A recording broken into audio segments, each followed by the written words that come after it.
Radik Online. Kembali lagi di Fun Day with Radik on Podcast. Hey yo, today is Fun Day with Radik on Podcast. Oke, sebelumnya kita perkenalan dulu nih. Aku Chandra. Aku Santika. Aku Amalia. Yang akan nemenin Sobat Radik hari ini di podcastnya Radik. Kali ini kita mau ngebahas tentang apa nih? Ngebahas tentang apa ya? Yang relate gitu saat ini tuh apa gitu? Kalau bahas tentang pertemanan gimana sih? Boleh banget. Karena kita jadi, maksudnya kayak di umur-umur kita kayak gini, kita juga lagi struggling ya untuk Masalah pertemanan. Kayak temenan sama orang, ngobrol sama orang gitu. Dan kalian tuh tau gak sih, temen tuh apa sih? Temen. Menurut kalian gitu. Oh, menurut aku dulu ya. Menurut aku dulu. Temen itu digunain untuk kita saat butuh. Oke. Menurut Amalia nih? Kalau menurut aku sih teman yang bisa kita ajak cerita kalau kita lagi ada masalah. Benar. Kalau menurut Santika nih? Curhat ya? Temen tuh menurut aku yang ada satu sama lain gitu. Terus? Entah pas butuh, entah pas curhat, entah pas ngapain aja tuh temen tuh ada gitu satu sama lain. Tapi kan San, tidak semua temen tuh baik-baik gitu. Gimana tuh berarti? Ya, Ada yang jahat gitu ya? Jahat, bukan jahat sih, Ya, bukan tapi jahat, lebih sama. kayak merugikan kita gitu loh. Oh iya sih. Bukannya itu kayak toxic friendship bukan sih? Iya ya, Iya bener bener sih. juga sih. Kalau dibilang toxic ya berarti toxic ya, maksudnya kayak, tapi kalian tuh toxic friendship tuh apa sih? Ya itu tadi, merugikan aku. Oh gitu, berarti pertemanan tapi yang membawa ke sisi negatif gitu ya? Iya betul banget. Kalau kalian nih, kalian pasti pernah ya terjebak di toxic friendship. Pernah, semua orang pasti mengalami kayak gitu gak Di sih? ciri-cirinya nih kita terjebak di toxic friendship tuh apa aja sih?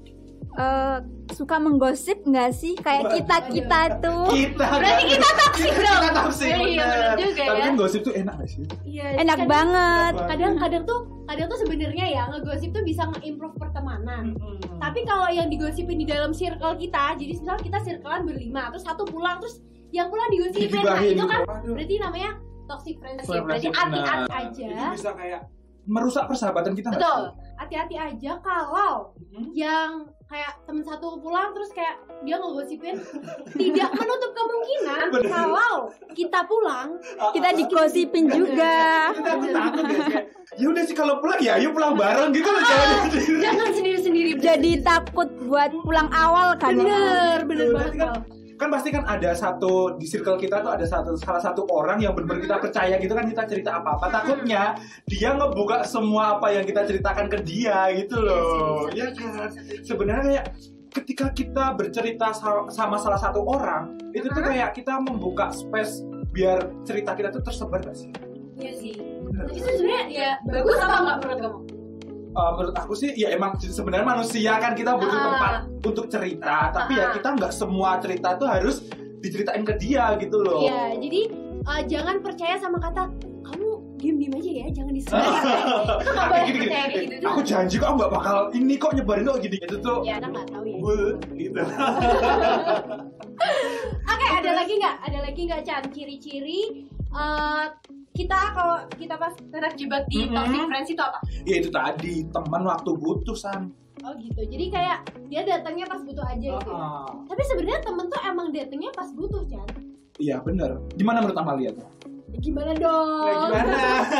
Mungkin yang dimaksud temen yang datang waktu butuh tuh kayak dia tuh butuhnya pas kayak ngerjain tugas atau tuh bener-bener butuh aja gitu loh. Kalau misal kita balik butuh atau kita mau cerita aja gitu dia nggak ada. Gitu nggak sih yang kamu Betul maksud? banget. Tapi itu juga aku rasain sih San. Kenapa? Ya kita rasain lah ya. Iya Kita bener. semua pasti ngerasain ya kayak ciri-cirinya gitu. Terus apa lagi nih San? Kalau aku ya, aku ngerasa bahwa ciri-ciri terjebak di pertemanan toksik tuh kayak memberikan rasa tidak nyaman, cemas atau takut. Jadi misal kita mau cerita aja nih, kita mau curhat ya, kita mau curhat, tolong dong aku mau curhat gitu. Tapi kita ngerasa kayak, aduh tapi aku nggak yakin deh, nih orang bisa nyimpen rahasia kayak udah Punya feeling dulu nggak? Betul kayak banget. nggak nyaman gak sih, kayak Iya. kayak cemas gitu loh, kayak aduh Gimana gitu itu berarti gitu. kita terjebak di pertemanan toksik gitu. Tapi Betul. kita tuh sebenarnya nggak sadar tau Nggak kalau sadar. kita terjebak di pertemanan Toksik. toksik, benar. Nah, itu tadi kan udah tuh ciri-ciri terjebak di pertemanan toksik. Kalian sendiri nih punya pengalaman nggak sih tentang pertemanan toksik itu sendiri, atau pernah punya circle yang toksik gitu? Boleh deh cerita dari Chandra dulu deh. Iya, kalau aku sih nggak tahu ya ini tuh termasuk dalam pertemanan toksik atau enggak ya. Kan emang dari diriku sendiri, aku tuh emang orangnya tuh nggak enakan gitu loh. Jadi kalau teman meminta tolong apapun, pasti aku iyakan gitu loh. Padahal posisi itu aku sedang ibaratnya kayak sibuk-sibuknya, tapi tetap meluangkan waktu buat dia gitu. Mengutamakan Mengutamakan kebahagiaan teman. orang lain gitu. gitu. Itu namanya people pleaser, Chan. Jadi kamu tidak kamu nggak mementingkan kebahagiaan kamu sendiri. Padahal sebenarnya ya Mal ya. Iya juga. Kalau orang mau membahagiakan orang lain itu kan diri sendiri Sebenarnya dulu kan diri ya sendiri. yang harus bahagia. Ya kita harus utamain diri sendiri. Betul, tuh dengerin tuh. Oke, siap. Ya, berarti itu termasuk dalam pertemanan toksik ya? Iya dong. Aduh, berarti Sebenarnya kamu sih yang toksik. akunya. Iya, karena Tapi kan posisinya gini, aku tuh pengen ngebahagiain dia gitu loh. Iya sih. Emang aku salah ya? Sebenarnya nggak salah, cuman nggak boleh too much ya Mal ya. Kayak Ya, kita harus mentingin diri sendiri lah. benar. Jadi kayak kebahagiaan diri sendiri tuh kalau Lebih misalnya penting. kalau misalnya kamu sibuk, ya kamu bisa harus yakin, harus tegas bahwa sorry ya nggak bisa gitu. Itu nggak apa-apa. Maksudnya kamu ngomong tidak ke orang itu nggak apa-apa. Ya pengennya sih gitu, tapi kan nggak tahu kan pikiran orang maksudnya, ih sombong banget sih gini. Nah takutnya Ya, tuh tapi kan gitu kamu nggak kan. bisa. Ya tapi kan tidak semua orang Iya tuh sih. kayak menerima alasan kita kan. Betul. Ya udah sih, berarti aku harus menghindar gitu atau tegas dia aja Tegas, tidak. maksudnya kalau nggak bisa ya nggak bisa, kalau bisa ya sini aku tolong gitu.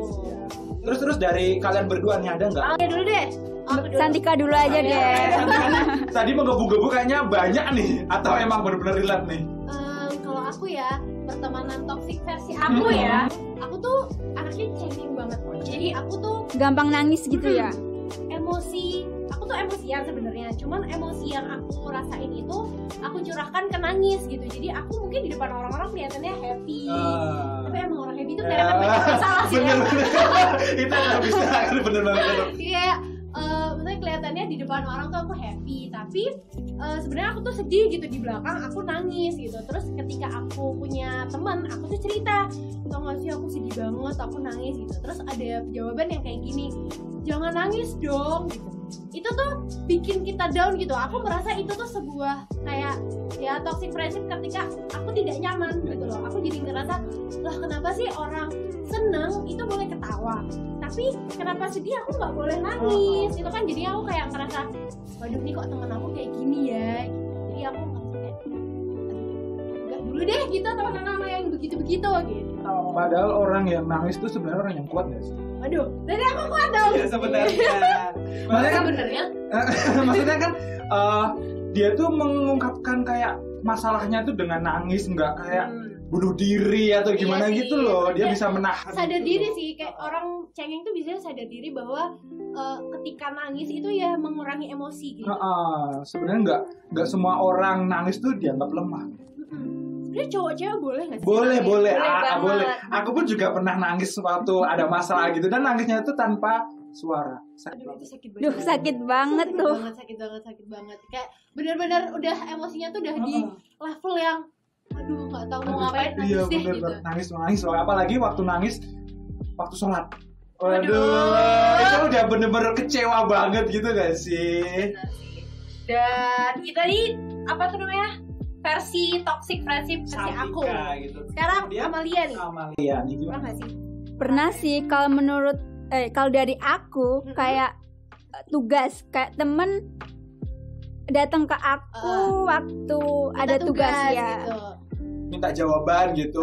Jadi pas apa tuh namanya, mereka minta kamu ngasih, tapi pas kamu minta mereka ngasih nggak? Kasih. Iya, nggak ngasih. Waduh. Kalau itu ya lebih baik sih. Ya udah sih bodo amat. Tugasmu udah kerjain sendiri gitu. Ya nggak bisa gitu dong, kalau temen tuh ya harus saling membantu. Maksudnya kan kamu pasti pengennya gitu kan ya Mal, kayak aku ngebantuin kamu ngasih tugas, kamu Ya, nanti kita harus ada feedback lah.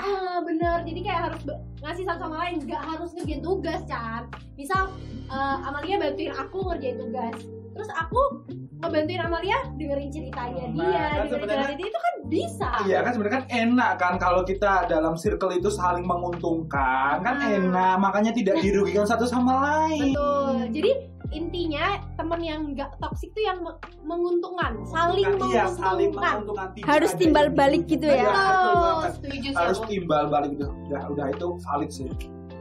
Ya, itu tadi udah ada ciri-ciri, Mhm. udah ada pengalaman kita. Betul. Sekarang menurut kalian, Yap. cara ngejauhin temen yang toksik itu gimana sih versi kalian deh? Yang pertama dari Amal dulu deh. Kalau dari aku sih lebih selektif dalam milih teman. Jadi kayak kita harus pilih-pilih ya cari temen. Maksudnya pilih-pilih cari temen tuh maksudnya yang cocok sama kita, yang sefrekuensi sama kita, yang mungkin omongan kita nggak nyakitin dia, gitu-gitu ya. Ya, Saat ini tuh kita tuh harus bener-bener mencari banyak teman gak sih? Banyak temen, cari banyak temen tuh boleh, tapi kan ya nggak bener-bener jadi temen, tahu nggak Iya. sih, yang udah kenal dulu Yang- aja. bener-bener kita harus jadiin teman deket itu kayak kita milihnya harus selektif gitu loh. Bener. Jadi kayak yang pertama kita kan pasti temenan sama orang banyak. Terus yang akan kita jadikan teman dekat, yang kita percaya buat dengerin cerita kita, yang percaya buat dengerin kita sedih, tahu kita nangis, itu ya kita harus selektif, pilih-pilih. Kan nggak mungkin kita ceritain semua masalah kita ke semua orang kan. Iya bener, dan menurut aku ya San ya, teman yang udah lama itu tuh Tidak menjamin, tidak menjamin, tidak bener. menjamin dia jadi teman dekat gitu kan maksudnya. bener. Setuju. Apalagi nih Mal? Mencari teman yang berkualitas atau real friend gak sih? Iya sih. Susah gak sih ya real Tapi kayak- friend? Kapan ya gue dapetnya? Kapan makanya aku tuh bener-bener pengen banget mencari seseorang yang bisa untuk pulang selain keluarga. Aduh, temen yang berkualitas tuh maksudnya kayak mungkin sahabat deket kali ya. Iya. Kalian kalau disuruh ngitung sahabat deket tuh ada nggak sih? Nggak ada, udah. Nggak ada. Kamu Mal? Ya ada sih, tapi cuma sedikit lah. Di bawah 5? Satu. Di bawah 5 satu, ada sedikit satu, nggak apa-apa. Gak apa. Jujur kalau aku sahabat gitu, aku belum ngerasain yang kayak Bener-bener sahabat all gitu ya. time gitu loh. Kita tuh dari sama. dulu sampai sekarang sahabat. Terus aku tuh misal cerita ke orang tuh pisah-pisah gitu loh. Kayak ada yang orang ini aku cerita tentang masalah cinta, ada orang ini aku masih cerita masalah keluarga gitu. Ya, Jadi berarti kita kualitas tahu, kan? kualitas pertemanan tuh ya kita bisa ngukurnya dari apa ya? Ya makanya kita belum Dari, tahu itu kan. Iya, susah juga ya kalau Susah. misal yang berkualitas tuh menurutmu gimana? Yang kayak gimana gitu? Yang Ya mungkin itu tadi sih kayak menghargai kita nggak sih berkualitas Iya sih. itu. yang berkualitas tuh maksudnya mungkin ini kali ya. Apa tuh namanya? Kayak dia menerima kita apa adanya, kita menerima Iya, dia apa adanya. Langsung Kemudian ini dari aku nih, apa? cara menjauhi teman yang toksik itu adalah tahu batasan pertemanan. Gimana tuh? Itu tuh kayak kita tahu batasan kita tuh berbicara dengan siapa. Ya itu tadi kayak yang dibilang Santika. Kita tuh cerita ke ini gimana ya, kayak keluarga cerita ke ini, pertemanan ke ini, percintaan ke ini gitu loh. Kita Iya tahu sih. batasan itu kan tidak semua mereka tuh bisa menerima cerita kita. Yang satu yang juga gini. Dan, Jadi kita harus itu tadi tahu batasan gitu. Tahu batasan pertemanan untuk menghindari toxic friends itu maksudnya mungkin gini kali ya. Gimana gitu? Kita tuh harus tahu, misal kayak tuh tadi ceritanya Amalia, ada orang yang minta tugas kan. Mungkin ada, maksudnya kita harus tahu gitu loh batasannya temen tuh nggak sampai chat cuman minta tugas aja gitu loh. Itu tuh sebenarnya nggak boleh gitu. Kita harus tahu batasan-batasan itu gitu. Berarti kalau teman-teman kayak gitu tuh ya udah sih, nggak usah dihiraukan gitu. Iya. Ya mau gimana lagi? Iya kan? Merugikan. Kan merugikan. Kita tuh boleh tahu kayak cut off orang-orang yang rugiin di hidup kita gitu loh. Masih di blacklist gitu ya. Kita boleh. Kita punya hak untuk itu. Oke. Ini aku ada lagi nih San. Apa? Kemudian ada menghindari pembahasan yang negatif. Ya mungkin ya kayak dia ngomongin Amalia tadi ya, Gimana? kayak nggak boleh ngegosip yang satu circle. Satu gitu. circle. Sebenarnya Iya. ngegosip yang luar circle juga nggak boleh Nggak sih. boleh. Nah itu kan dosa Santika. Dosa. Tapi enak gimana tuh? Mungkin konsepnya kita bukan ngegosip kali ya, tapi ngomongin kebaikannya gitu kan. Atau nggak sih dia tuh baik banget tau, itu boleh, itu nggak ngegosip dong. Ya tapi kan nggak gimana ya, nggak banyak, sedikit gitu. Yang diomongin pasti yang jelek-jeleknya aja. Pengalaman. Iya. Kemudian ini dari Santika ada nggak? Kalau aku cara menjauhi teman yang toksik tuh mungkin dari kayak Chandra tadi, dari cerita Chandra, karena Chandra people pleaser tuh kita harus tegas gitu mengatakan tidak. Kayak kita tuh punya hak untuk maaf ya, aku nggak bisa, itu boleh gitu. Terus yang selain itu, selain kayak harus tegas ngatain enggak, kita juga harus memahami satu sama lain. Jadi biar kita nggak ngerasa merugikan atau dirugikan, kita harus paham, oh teman aku tuh sukanya kayak gini, oh teman aku tuh nggak sukanya gini. Jadi kita sama-sama akan saling menguntungkan, karena kunci pertemanan yang sehat itu adalah saling menguntungkan. Saling menguntungkan, ya bener sih. Kita harus saling menghargai, saling respect, saling care, gitu-gitu lah intinya. Kita tuh enak gitu loh dalam circle pertemanan kita, nggak ada yang dirugikan gitu loh. Benar. Jadi inti dari podcast ini tuh itu tadi ya. Jadi bener. Pertemanan yang sehat adalah pertemanan yang saling menguntungkan dan tidak merugikan. Betul. Semoga podcast hari ini bisa memberikan insight kepada Sobat Radik tentang toxic friendship. Bisa open mind juga ya. Itu kayaknya penting banget mulai saat ini. Kalian kalau terjebak dalam kondisi pertemanan yang toksik, kalian harus keluar dari circle itu. Harus cut off gitu ya. Kita harus blacklist gitu kan ya. Kita punya hak untuk nge-blacklist. Oke, mungkin itu dulu Pandemi Radik on podcast hari ini. Santika pamit undur diri. Chandra pamit undur diri. Amalia pamit undur diri. Dadah Sobat Radik. Bye. Bye.